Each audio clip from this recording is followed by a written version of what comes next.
pero Pepa sigue gozando y el pueblo tiene cuadrada la arepa. Ahora que el petróleo es nuestro, izaron el pabellón, subieron las caraotas, las tajadas y el arroz. Ahora que el petróleo es nuestro, la, la, la, la.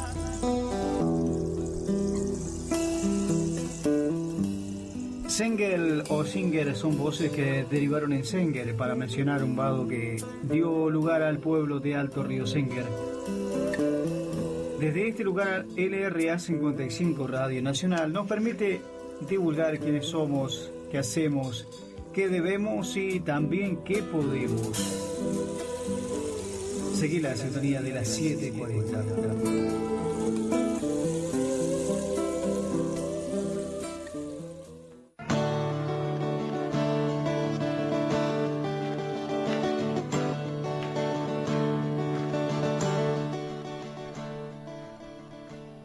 Bueno, volvemos con nuestro programa de hoy, este anexo que decíamos del programa del día de ayer, donde estamos hablando sobre YPF y el petróleo y su impacto en la región, ¿no? Estamos en comunicación directa con el magíster Daniel Cabral Márquez. Él es profesor de la Universidad Nacional de la Patagonia, San Juan Bosco, y de la Universidad Nacional de la Patagonia Austral. En la Universidad Nacional de la Patagonia San Juan Bosco, decíamos, es profesor de Historia, donde dicta la cátedra Historia Americana 3 e Historia de la Patagonia, donde tuve el placer de ser estudiante de él, entre otras cátedras. Y al mismo tiempo tiene una vasta producción escrita, entre artículos y libros de su autoría, e incluso también participación en documentales, como uno muy recomendable, por cierto, que lo pueden encontrar en las redes, que es Comunidad Perforada.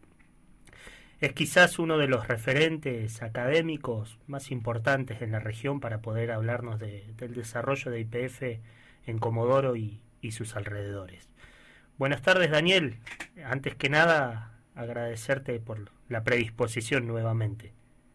No, por favor, buenas tardes a vos, Ricardo, a tu audiencia. Y te mando un saludo, lo iba a hacer ayer, del Día de Historiador, pero aunque sea un día después, igual vale. Bueno, muchas gracias, Daniel, igualmente, para vos también. Un placer haber transitado las aulas ahí con vos. En primer lugar, Daniel, ¿nos podrías comentar un poco cuál fue el último anuncio que generó esta gran controversia que estuvimos viendo y que estamos viendo en los medios de comunicación sobre un poco esta reubicación de la administración de YPF? Mira, en realidad fue una cosa muy particular porque en el caso mío y mucha gente nos enteramos por las redes, por publicaciones sobre todo de diarios santacruceños, como La Opinión Austral, que el fin de semana del Día del Padre, justamente el 21 de junio, comenzó a circular la noticia, y la noticia dada, digamos, oficialmente por la gobernadora de Santa Cruz, por Alicia Kirchner, de que la sede de YPF en Comodoro Rivadavia, la sede regional, se trasladaba a la localidad de Las Heras, que ya era un hecho consumado, que había sido definido por el CEO de YPF, Affronti, que asumió hace muy pocas semanas, y que era una decisión política convalidada, ¿no? Y bueno, la gobernadora de Santa Cruz hablaba de los beneficios para Las Heras de esa medida. Ahí fue cuando nos enteramos del dato, y empezó a circular inmediatamente opiniones y visiones en las redes sociales, y ahí se empezó a generar todo un movimiento, ¿no? Claro, más bien, digamos, en principio habría sido casi un anuncio político, más que en principio tener una comunicación oficial de algún tipo. Sí, fue un anuncio político, y hecho, yo creo que estaba el mensaje dirigido en general a la comunidad de La Heras y a los santacruceños, y los comodorenses, en general en Chubut, cayó sobre todo en el sur, en la zona petrolera. Causó mucha sorpresa, ¿no? Porque era como algo impensado, que una sede regional de la explotación petrolera estatal, que tenía décadas de historia, ¿no? El edificio donde reside la administración de YPF se construyó entre 1917 y 1919. Claro. Desde ese momento está instalada la administración regional de la cuenca del Golfo San Jorge en Comodoro Rivadavia. Y yo diría incluso antes, porque con la Dirección General de Explotación Petrolera, que se creó en 1910, la sede regional de esa dirección era en Comodoro Rivadavia. La administración nacional estaba en Buenos Aires, como vos lo explicabas un poco ayer en la presentación. Así que era como una cosa muy difícil de creer, ¿no? Que toda una historia pueda ser barrida de un momento a otro en reuniones casi informales entre el CEO de YPF y la gobernadora de Santa Cruz, y generó un malestar gigantesco en Comodoro Rivadavia, muy muy fuerte, ¿no? Y que todavía permanece. Se están haciendo un montón de acciones para evitar esa cuestión. Claro, como vos mencionás un poco, desde los orígenes mismos, ya desde la década del 10 podemos encontrar algún tipo de vestigio propio de esta protoempresa en algún momento que después se iba a consumar en el 22. Y para que nos cuentes un poco, Daniel, ¿qué importancia considerás vos que tuvo y que tiene YPF en Comodoro y en la región en general? Y es una historia muy compleja, muy larga, con muchos elementos. Hay que tener en cuenta un montón de aspectos. O sea, primero que la actividad petrolera estatal surge por el yacimiento que se descubre, no tan accidentalmente, el 13 de diciembre de 1907 en Comodoro Rivadavia, o sea, 3 kilómetros del pueblo, al norte del pueblo de Comodoro Rivadavia. O sea, la actividad petrolera estatal nace en Comodoro Rivadavia, eso lo podemos decir así. Aunque las empresas como YPF, que fue la empresa que se crea después, en 1922, se localiza siempre su sede administrativa principal en Buenos Aires, este fue el primer yacimiento, el punto de partida de toda la historia petrolera estatal de la Argentina, y además Comodoro es el epicentro de toda una cuenca geológica, que es la cuenca del Golfo San Jorge, la cuenca petrolera, que hoy involucra lo que es el sur de Chubut y el norte de Santa Cruz. Y YPF no fue solamente una empresa petrolera desde el punto de vista de la producción económica, sino que fue una empresa que tuvo un modelo civilizatorio, como han dicho algunos analistas. Fue una empresa que fortaleció el poblamiento local, regional, y que, digamos, tuvo mucha presencia en la nacionalización de los territorios, en la integración de estos territorios periféricos, como en el caso de la Patagonia, a la idea nacional, ¿no? Y generó una comunidad sociolaboral, no solamente vinculada a los trabajadores, sino también a sus familias, que estuvo ligada históricamente a la empresa, creando una fuerte identidad en el mundo del trabajo, que sobrevive hasta hoy. Incluso sobrevivió a la privatización en la década del 90, y hoy todavía quienes vivieron esas experiencias siguen portando esa identidad, y de manera muy muy fuerte. Entonces, este tipo de decisiones no solamente toca el escenario económico y productivo, que ya sería un tema como para analizar en profundidad, sino que toca también el escenario identitario, simbólico de la población, y genera como un golpe muy fuerte, ¿no? Claro, sí, como bien lo explicás. Hace unos días escribiste un artículo muy interesante para un medio local o regional más bien, donde mencionás que Comodoro, o mencionás más bien a Comodoro como una ciudad de pérdidas sucesivas. ¿Le podrías contar un poco a nuestros oyentes por qué planteas eso? Sí, porque Comodoro es un caso muy particular, tiene una historia muy particular. Yo siempre, cuando analizamos la ciudad, lo que siempre planteamos como otros colegas es que esto no nació como una ciudad, sino nació como un pueblo al que después se le adosaron yacimientos o campamentos petrolíferos estatales, como el barrio General Mosconi actualmente, o privados, de empresas de compañías privadas, en la zona norte. Y recién todo esto se integró con un formato de ciudad, con un solo ejido municipal, fines de la década de 1970. O sea que es una ciudad que tiene una particularidad que no es común en otras ciudades del país o del mundo, ¿no? Claro. Eso como para empezar. Y después, digamos, la cuenca petrolera, que siempre se motorizó desde Comodoro Rivadavia, a medida que se iba expandiendo la producción estatal, sobre todo, iba creando como delegaciones o subadministraciones En la zona norte de Santa Cruz, la actividad petrolera comenzó en 1944, en Cañadón Seco. Y después, digamos, eso continuó, pero todas esas zonas siempre fueron como subadministraciones de la administración central de Comodoro Rivadavia.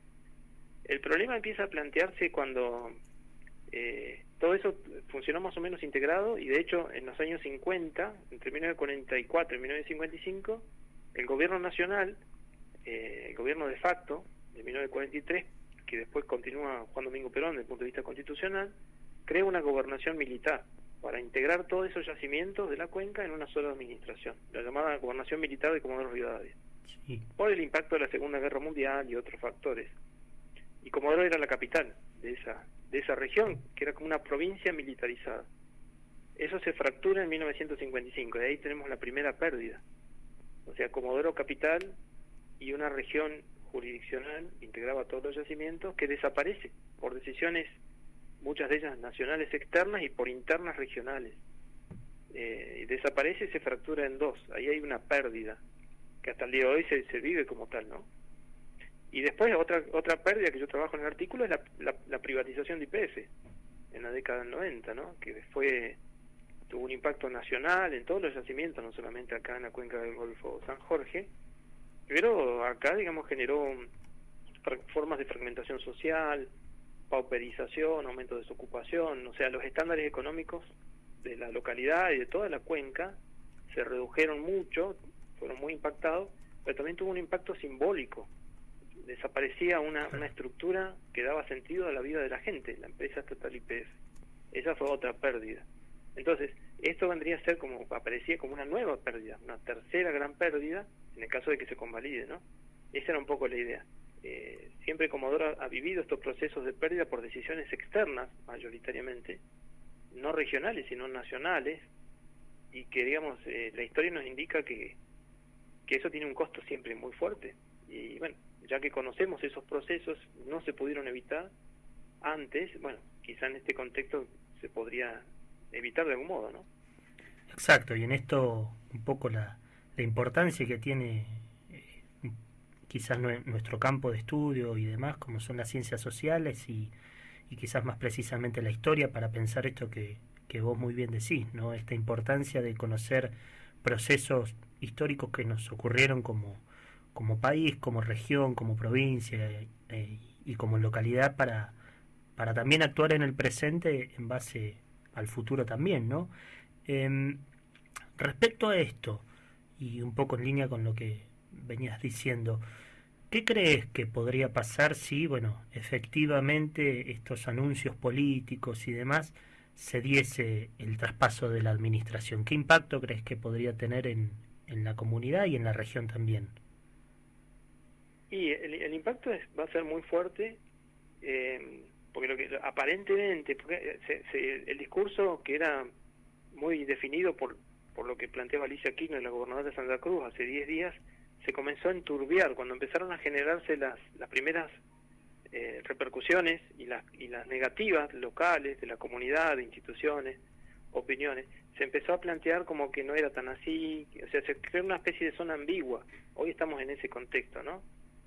Porque claro, aparentemente lo que YPF quería era crear dos polos regionales, dos centros regionales, uno en Vaca Muerta, en Neuquén, un yacimiento de Vaca Muerta, que es hoy como un epicentro para las inversiones del no convencional, del petróleo no convencional, y otro en Las Heras para la explotación de petróleo convencional. Y ahí Comodoro perdía la centralidad que tuvo desde que apareció el petróleo. Claro. Si eso se convalida, un poco lo que se está planteando es que, bueno, la ciudad tendría un impacto menor a lo que fue la privatización de los 90, seguramente, pero un impacto en su actividad económica, porque hay contratos, proveedores, un montón de estructuras de funcionamiento de la administración regional que pasarían a Las Heras. Eso ya generaría un pequeño impacto socioeconómico, que en este contexto que estamos viviendo no sería tan pequeño, ¿no? Claro. Pero además otro impacto es cultural y simbólico. O sea, se perdería algo que siempre existió desde que apareció el petróleo en 1907, y quedaría como que la comunidad no tiene la capacidad de resistir a decisiones externas, y sería un trauma, ¿no? O sea, un trauma, no se han podido elaborar los traumas de pérdida anteriores, Si a eso le agregamos uno nuevo, la situación sería bastante compleja, ¿no? A nivel comunitario. Claro, claro, y como bien mencionás, de hecho, un poco analizando la historia, por ejemplo, de YPF, hay varios casos testigos de otras ciudades muy importantes, como el caso de Mosconi en Salta, y otras donde también la presencia de la empresa estatal en aquel momento era muy marcada, y bueno, un poco con procesos quizás similares donde se fue o donde perdió peso. Como bien vos decís, el trauma social y comunitario es muy sentido. De hecho, como también ha pasado mucho, y ahí sí con una gran diversidad de pueblos a lo largo y ancho del país, con el ferrocarril estatal, ¿verdad? Exactamente, sí. Son pérdidas que tienen consecuencias, porque muchas veces el común de la gente mide esas cuestiones en términos socioeconómicos, de ingresos, trabajo, pero muchas de esas pérdidas van más allá de eso, impactan en la vida cotidiana, en la simbología, en las formas de ver las relaciones comunitarias, que tiene un costo tan importante como el económico. Lo que pasa es que es menos visible inmediatamente, pero después rearticular esas comunidades fragmentadas es casi imposible, es muy difícil. Y YPF sigue teniendo una estructura vertebradora, a pesar de que la YPF reestatizada de hoy tiene poco que ver con la YPF estatal, previa a la década de los 90, pero sigue teniendo una simbología por lo menos por lo que fue. Perder eso es en localidades como Comodoro Rivadavia, que además ha sido declarada la capital nacional del petróleo, sería simbólicamente una pérdida irrecuperable. Claro, de hecho, como bien mencionás, hasta toda una simbología en torno a lo que es la ciudad, con esto último, ¿no? La capital nacional del petróleo, que pierda un elemento tan distintivo como es la administración histórica, porque de hecho hasta el edificio y el lugar donde está emplazado tiene más de 100 años, ¿no? Y un poco en relación con esto, y vos como parte de la Comisión de Patrimonio Histórico de Comodoro, que creo que seguís conformando, no sé si me equivoco, ¿cuál considerás vos que es la importancia del patrimonio edilicio y o cultural para una comunidad? Sí, mira, con ese tema también hay una cuestión. O sea, nosotros, yo formaba parte de la comisión, junto con otros colegas de la Universidad Nacional de la Patagonia, San Juan Bosco, con referentes del Colegio de Arquitectos, y la comisión funcionaba en Comodoro desde 1985, se creó por ordenanza municipal, hasta el año pasado. Y en el año pasado se planteó una nueva ordenanza municipal donde se iba a generar una nueva comisión. Y al final no se avanzó en ninguna línea y se creó otra zona gris. Nosotros seguimos en contacto, pero no estamos funcionando hoy formalmente. Pero en Comodoro, digamos, el principal elemento del patrimonio que predomina en casi toda la ciudad, sobre todo en la zona norte, es el patrimonio industrial. Y la gran mayoría del patrimonio industrial está ligada a la actividad petrolera, y otra parte al ferrocarril estatal, al viejo ferrocarril estatal. Claro. Y también en menor medida el puerto, ¿no? Ahora, la pérdida de las referencias vinculadas a la existencia de YPF tendría un impacto patrimonial enorme. Nosotros en Comodoro tenemos lugares que en la privatización pertenecían a la empresa, hoy están abandonados. Algunos fueron vendidos a organizaciones que no tienen nada que ver con la actividad y que, digamos, tiraron abajo el edificio y crearon otra cosa. Otros fueron refuncionalizados y otorgados, a la universidad, al Ministerio de Educación Provincial. Siguen existiendo como edificios, pero tienen otros usos sociales. Claro. Entonces, sabemos de estos procesos. No estamos hablando de algo que no sucedió nunca. Ya sucedió después de la privatización de YPF, como sucedió después de la venta y la extinción del ferrocarril estatal. Entonces hay costos que la comunidad tiene incorporados como costos sociohistóricos, simbólicos, muy fuertes. Y esto sería un nuevo episodio en esa misma dirección. Es como que siempre vamos tropezando con la misma piedra y nunca podemos terminar de pararnos frente a estos traumas y evitar que vuelvan a repetirse. Tal cual, y como mencionás, ¿no? Esta importancia que a veces tiene el patrimonio histórico que nos encontramos en todos lados, ¿no? Como vos mencionás el caso de Comodoro, pero así en todas las localidades, en todos los pueblos, siempre existen edificios que, bueno, obviamente denominados históricos, pero que lo que cargan muchas veces es mucho más, una cuestión simbólica, identitaria misma también, que hace a las comunidades, ¿no? Claro, porque a veces hay una confusión. El patrimonio histórico, el patrimonio cultural no es, o sea, no vale solamente por la pieza, por la pared de un edificio, claro, o por la fachada, sino lo que vale es lo que representa ese edificio o ese lugar. O sea, tiene un valor identitario, porque hay comunidades que se referencian en esa estructura, en ese bien cultural. Y habla de la vitalidad de las relaciones sociales, eso. Habla de cómo la historia sigue viva en el presente, en la identidad de los sujetos y de las comunidades. La pérdida de esos referentes patrimoniales genera efectos de disgregación social, tiene un impacto cultural, y eso va generando sociedades más frías, menos comprometidas, menos unidas, y digamos a la larga todo indica un camino más negativo, ¿no? Entonces hay que hacer lo posible por mantener siempre el espíritu de esas referencias patrimoniales. Claro, y en esto que decís muchas veces cuando escuchamos o vemos comentarios, noticias y demás, cuando la sociedad está perdida, la juventud tal cosa, esto, lo otro, ya no hay valores, como muchas veces escuchamos esas frases quizás trilladas, esto que vos decís también es muy importante para pensar qué impacto tienen las comunidades, muchas veces qué es lo que se le hace en distintos ámbitos, y esto puede ser quizás una de las claves también para pensar cuestiones por las cuales muchas veces nos quejamos, ¿no? Cuando decimos no hay respeto por los edificios públicos, por esta cosa, por la otra, y a veces tiene mucho que ver con esto que vos decís, ¿no? Un poco para ir cerrando, Dani, y no sacarte más tiempo en el día de hoy, por ahí si nos podés comentar qué acciones se vienen llevando a cabo respecto a este tema en general, ¿no? A esto de la relocalización de la administración, ¿no? Vos no sé si estás perteneciendo a algún grupo o si se está trabajando respecto al tema. Sí, fue algo, como te decía al principio, algo que surgió de repente, hace unos 10 días atrás. Entonces lo primero que surgió fue una circulación de información en las redes sociales, con visiones o miradas sobre el tema que se iban reproduciendo, se fue generando una red de vinculación en las redes sociales. Ahí tienen una influencia importante, y a través de las redes informáticas, ¿no? Claro. Y a partir de ahí se empezó a organizar respuestas para, digamos, primero pedir información, porque era toda una cosa muy muy oscura, sin información oficial clara. De hecho, no había información oficial al gobierno de Chubut, no había llegado información oficial a la Intendencia de Comodoro Rivadavia. O sea, la noticia circuló por los costados. Claro. Entonces se empezó a pedir, de hecho hubo algunos funcionarios públicos, diputados, que están pidiendo informes a nivel nacional sobre la cuestión, y todavía no se ha respondido a eso. Y aparte, digamos, la comunidad empezó a reaccionar.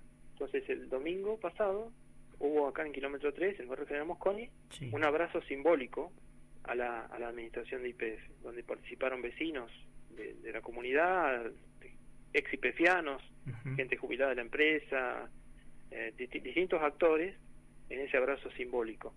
Se publicaron artículos, bueno, por eso uno de los artículos que yo publiqué, que vos mencionabas, está en esa dirección, para visibilizar el problema y darle un formato, una lectura más integral. En los diarios aparecieron muchas opiniones de distintos actores sobre la cuestión, y ahora lo que se está generando es un pedido, un documento público que estamos construyendo, o sea, yo estoy participando con gente de uniones vecinales, de la Unión Vecinal del Barrio General Mosconi, con distintos actores de distintos marcos institucionales, para que esa información llegue a todos los órganos de decisión, a nivel local, a nivel provincial y a nivel nacional, para evitar la medida, para retrotraer la medida si es que la medida avanza, porque ahora hay como un silencio general, y que la cosa no se modifique, o sea, que la cuestión siga estando en la misma línea, que la Administración Regional de YPF, en lo que es la cuenca del Golfo San Jorge, siga en Comodoro Rivadavia. La universidad también en el Consejo Superior hizo un manifiesto en el mismo sentido. O sea que se están haciendo las acciones, están disparándose en este momento. Bien, y quizás lo importante que como vos decís, bueno, esta gran cantidad de acciones que se está llevando adelante como algo positivo, y en buena medida creo que también un poco es por el gran trabajo que has hecho vos y tanta otra gente. No sé, quiero también mencionar a Eda Crespo, que es otra historiadora muy importante que también ha contribuido mucho, Susana Torres, que ya no está, pero pensar en esto como un rasgo positivo, creo, espero, que se esté actuando tan rápidamente y que se empiecen a disparar estos alertas, estos fusibles, digamos, gracias también a experiencias pasadas y a ese trabajo sobre el pasado para pensarnos en el presente, ¿no? Y obviamente esperemos que efectivamente, por la importancia que vos nos estabas comentando hoy, que se revea esta situación, que se vuelva a pensar, y bueno, y si es que se darán acciones en otros lugares, sin perder esta importancia histórica que tiene, simbólica e identitaria, para no generar, como bien vos decías vos, otro trauma más a una comunidad tan golpeada como es la de Comodoro y decíamos extensible también a buena parte de la región, ¿no? Sí. No sé, Sí, Dani, exacto. si querías agregar algo más. No, solamente subrayar esto que vos estás diciendo, que es muy importante. Nosotros, como historiadores, tenemos un rol social que trasciende el dar clase o investigar el pasado, porque nuestro rol también es ver desde toda la información que traemos de los procesos del pasado, ver cómo posicionar el presente para que tengamos un horizonte de futuro lo mejor posible para nuestra comunidad. Tenemos un rol social y un rol político, Claro. que es muy importante. Bueno, entonces por eso tampoco nos podemos quedar quietos, porque nos moviliza un poco la acción, o sea, sabiendo lo que ha pasado, tratar de evitar que vuelva a pasar, porque las decisiones políticas de coyuntura en algún momento se terminan, pero las consecuencias de esas decisiones de coyuntura perduran muchísimo tiempo más, y eso lo sabemos. Entonces, bueno, tratar de tomar todas las precauciones para evitar ese tipo de decisiones cuando tienen estos costos, ¿no? Esa es la idea. Tal cual, tal cual. Acá se comunica María Laura Curín para mandar saludos, que es una ex estudiante, parece, una ex estudiante tuya, y así seguramente quizás otros oyentes que nos están escuchando hoy han pasado por algún aula presencial o virtual, ahora en tiempos como los que corren, pero bueno, desde ya, Dani, quería agradecerte enormemente por el espacio, por tomarte el tiempo, en principio por las complicaciones que tuviste ayer, que tuvimos nosotros ayer, pero que sé que estabas predispuesto a tener esta charla de hoy y también con el enorme esfuerzo de producción que tenemos acá con los chicos, agradecer, bueno, nuevamente que te hayas hecho un tiempo para nosotros a esta propuesta que empezamos hace poquito, pero que bueno, esperemos que siga un tiempo más al aire. Dani, Bueno, muchísimas gracias. Ricardo, y a disposición lo que necesite, porque es un gusto. Bueno, muchas gracias y hasta pronto. Hasta pronto.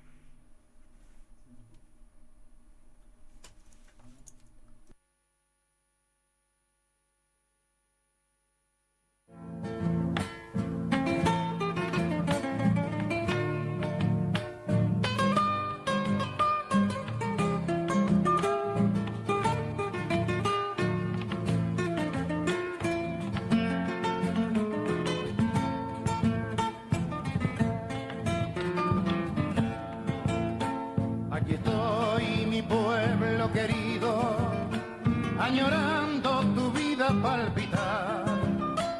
Dos lágrimas en mis ojos se asoman cada vez que te quiero recordar. Dos lágrimas en mis ojos se asoman cada vez que te quiero recordar. ¿Cómo olvidarte, mi viejo chenque?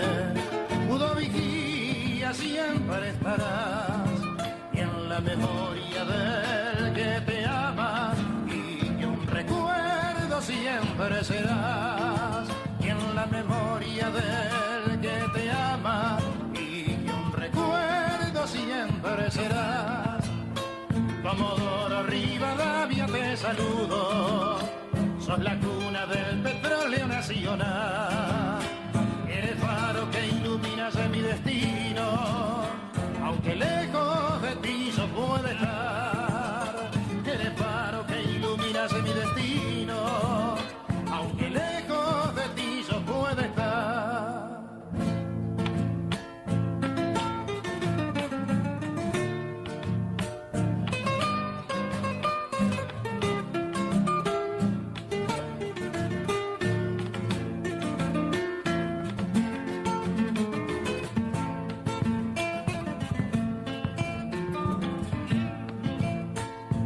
calle de frente al viento, veo tus barrios cual colmenar, tu hermoso centro que por las tardes como un diamante quiere brillar, tu hermoso centro que por las tardes como un diamante quiere brillar.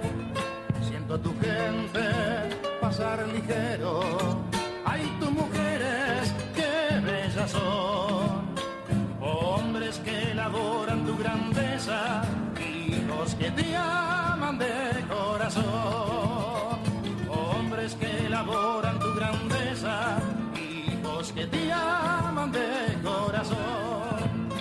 Comodoro Rivadavia te saludo, sos la cuna del petróleo nacional, eres faro que iluminas mi destino, aunque lejos de ti yo pueda estar, eres faro que iluminas mi destino, aunque lejos de ti yo pueda estar.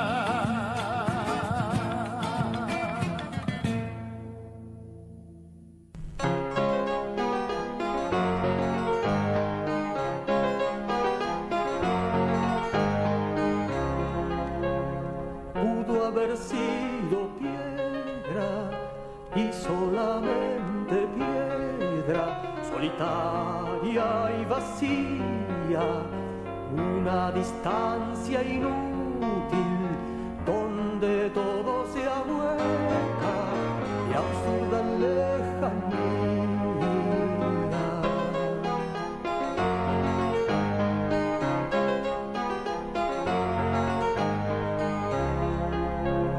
Luego se alzaron torres subiendo al horizonte, subterráneos enigmas, y las manos del hombre dibujaron la tierra de nueva geografía. Comodoro Rivadavia, donde pasa la vida, levantando paredes, inventando caminos y asombrando la esquina. La risa de los niños es una plaza verde con el mar en su orilla.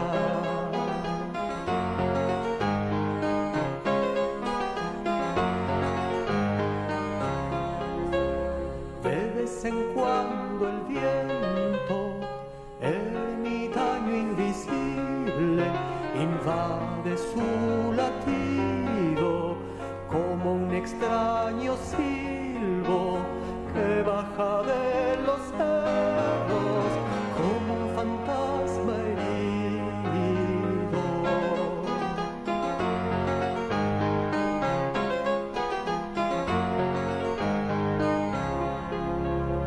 Y los hombres de nuevo la ponen en su sitio con el gesto maduro de quien sabe su oficio y convierte la piedra en semente en un nido.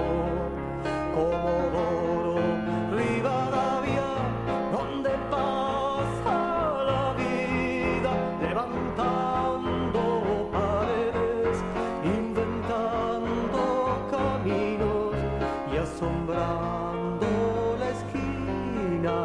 La risa de los niños es una plaza verde con el mar en su orilla, y asombrando la esquina. La risa de los niños es una plaza verde con el mar en su orilla.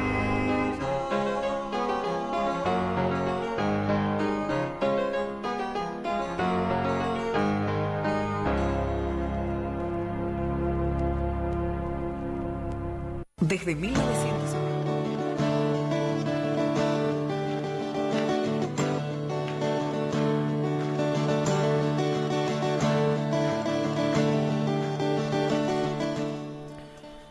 Bueno, estamos llegando al final de nuestro programa de hoy, que, como decíamos al principio, fue casi un apéndice del programa de ayer, ¿verdad?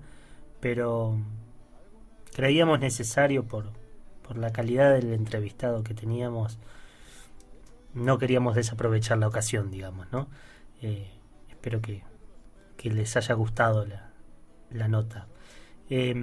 Agradecemos a Radio Nacional por el espacio especial que nos dieron en el día de hoy, a su directora y a la predisposición enorme de nuestro gran operador acá, Martín Barrera, un genio.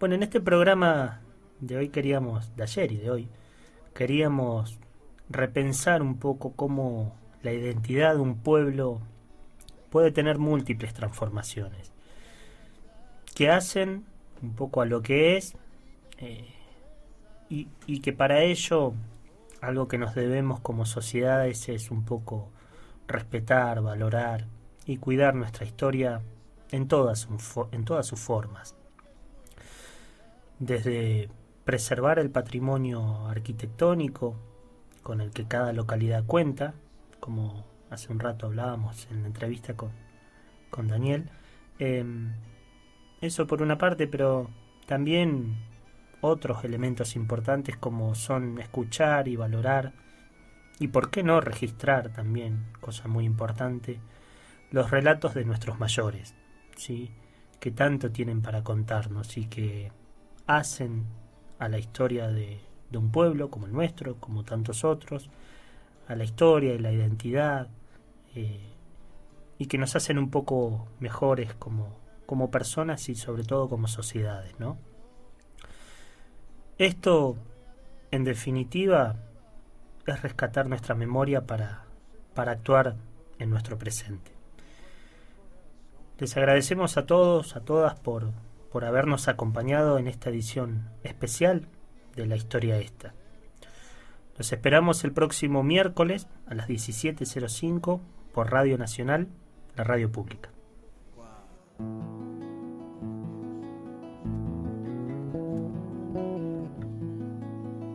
Ando preso de unos ojos, mendigo de una mirada, que me han llenado de antojos bailando en la madrugada.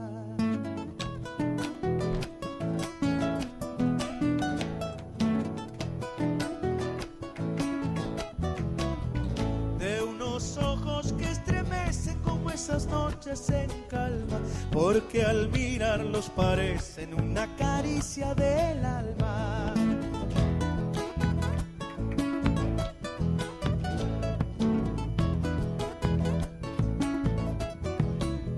Su rama de enredadera me va trepando, trepando, arbolito en primavera, presiento que estoy brotando, corazón enamorado